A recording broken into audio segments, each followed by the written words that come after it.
Hey, what is up guys? MKBHD here, and this is the Samsung Galaxy Note 7.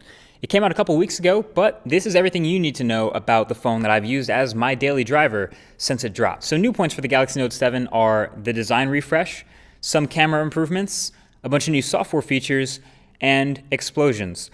Let's cover all of that. So the new design is something of a mix between the Galaxy S7 Edge and the Note 5. So plenty of glass on the front and the back, symmetrical on the sides from front to back, and curved enough on both edges that it has what's called a dual edge display. So the glass just kind of sort of melts over onto the sides of the phone to the metal rails. And it's built extremely well.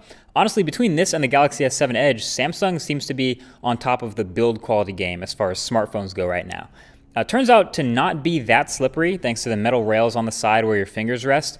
You can still drop a dbrand skin on the back to show less fingerprints or add a bit more grip on the back. I'll leave a link to them below. But yeah, I'm overall pretty happy with the build and the finish on the Note 7.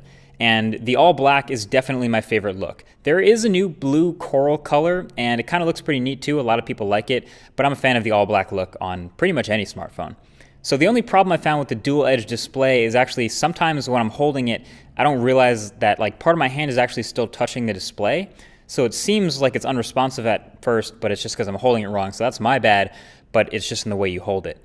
As far as what's inside the Note 7, it's pretty much using the highest end parts available. So Snapdragon 820, 4 gigabytes of RAM, and up front, still an incredible Quad HD Super AMOLED display. And let me just say, this is still what Samsung is doing best in the business right now. Other phones are getting better technology in their displays, and there are some other great looking smartphone displays right now, but none of them match this, in my opinion. The vividness, in the brightness, in the sharpness and color, it just looks great. It's one of those phones where I would never have to worry about being able to see it, even outdoors. Even when it's like sunny in the car in a bright area, when brightness goes all the way up on auto brightness in a well-lit area, it really pushes the brightness. So I can always see the screen even when I'm navigating or something like that. It's awesome. So this is hands down the best display in a smartphone. And another thing that's best in class on the Note 7 is the camera. So it's brought up from the Galaxy S7 and S7 Edge. It's actually the exact same camera from those phones. So the 12 megapixel sensor and f1.7 aperture with optical image stabilization, all of that's come up. And when it first came out, I would say it's absolutely the best camera in any smartphone. Now, iPhone 7's come out since then, and it gets pretty close. It has some other novel features that make it unique, but still, as an all-around camera, this is a huge selling point. I have a ton more photos from this camera since I've gotten it, and it's kind of because it's one of those cameras that encourages me to take a lot of photos. Autofocus and actually opening the camera app and snapping a photo are super quick, so it just feels easy to take lots of photos and take lots of great photos. And this is basically a continuation from how good it was in the Galaxy S7, as you can see. Great colors, great dynamic range for a smartphone camera, and excellent sharpness and detail, not too overdone or overprocessed like Samsung cameras used to be.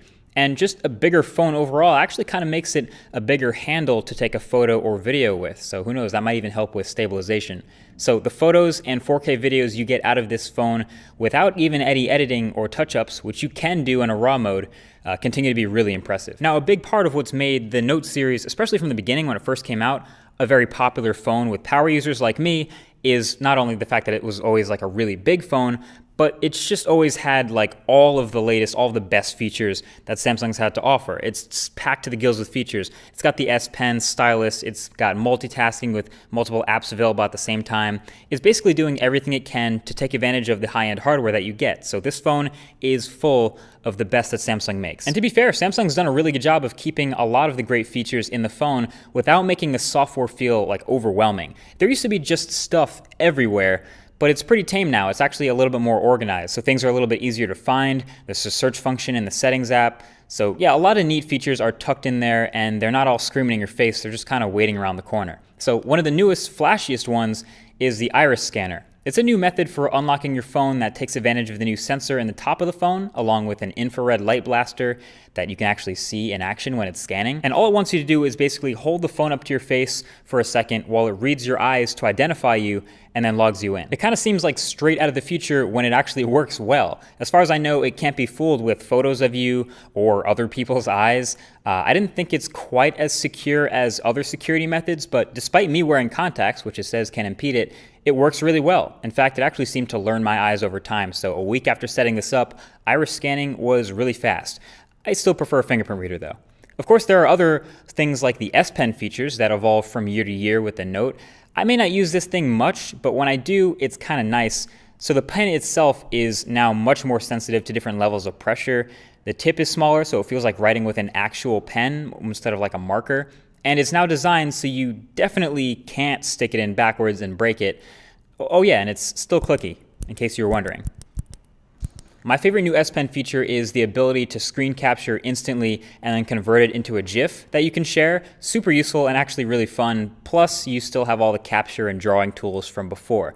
So, even with all these added features, overall performance on the Note 7 is pretty much always on point, as you would expect from high-end specs like this. I say pretty much though because every once in a while, like I would wake it up and try to start using it and it would just lag a lot for no reason for a couple seconds before it would snap out of it. I don't really know why it still does this. Like it's gotten a few software updates to possibly fix it, but it still does this sometimes, so I gotta mention it. But anyway, when it's not doing that, it's handling everyday use like a beast. It's super smooth and snappy. Multiple apps open at the same time, swapping between them, browsing a lot, gaming a lot, all that stuff, no problem. The one thing a lot of heavy use will hit though is definitely your battery life. This actually has a smaller battery than the Galaxy S7 Edge, even though it's a bigger phone because it has that slot in the side for the stylus. So smaller battery and bigger screen on the front. So the battery life on the Note 7 is really just about average. It used to be that phone that everyone took to CES and everyone took to shows and long road trips because it was that phone that had a massive battery and it was removable. Both of those things are no longer the case. I can definitely still get my 3 hours of screen on time with my heavy, high brightness, above average use, but I definitely have to charge it every night. I never really end a day with like 30% left or anything. I'm pretty much always looking for a charger by the end of the day. Anyway, there are a bunch of other little things that make the Note 7 a great phone still for a power user. It has fast charging, which I think is kind of underrated. The best fast charging phones are like lifesavers to me. It has wireless charging still. It has USB Type-C, which I like, and a headphone jack, of course. And there's expandable storage as well via microSD. And the whole phone is also now water resistant. It's IP67 certified. So this is the first year that the Galaxy Note gets this extra durability, and that's really awesome to see. I feel like people don't really appreciate how difficult it is to water seal a phone from the inside without affecting the outside. Like we've seen water resistant phones before, that's not new, but they all look like water resistant phones, whether they have like a flap or something weird that just doesn't look that good. This pretty much has the same exact design as you would expect, so that's a nice bonus. The only part that I would say actually does suffer from the waterproofing is the speaker, that speaker on the bottom. It's pretty weak and it's small and easy to block and it's not super loud. I mean, pretty much all waterproof or water resistant phones have some fault or difficulty with the speaker. That's just a hard thing to do. But I think Samsung doesn't really have a big problem with this because previous Samsung phones have had pretty lousy speakers anyway. So it gets moderately loud, but it's pretty tinny and distorted when it gets that loud. So yeah, that's probably the worst part of the phone right there. Now, of course, we got to address the elephant in the room. You've probably been thinking about it this whole review, and that would be explosions. No matter how good a phone is, if 100 of them explode within a month of it being out, that's pretty bad. You kind of messed up. So the Note 7 has a bit of reputation now. I get it. It's really easy to make jokes about. But the main issue was with the battery overheating while charging, especially in like hot environments like a car outside or while using third-party chargers while the batteries would actually swell up to the point where some of them would literally explode. So what Samsung did was offer a full voluntary recall, which was kind of rocky. You probably know about the way carriers work in the United States, but they kind of did what they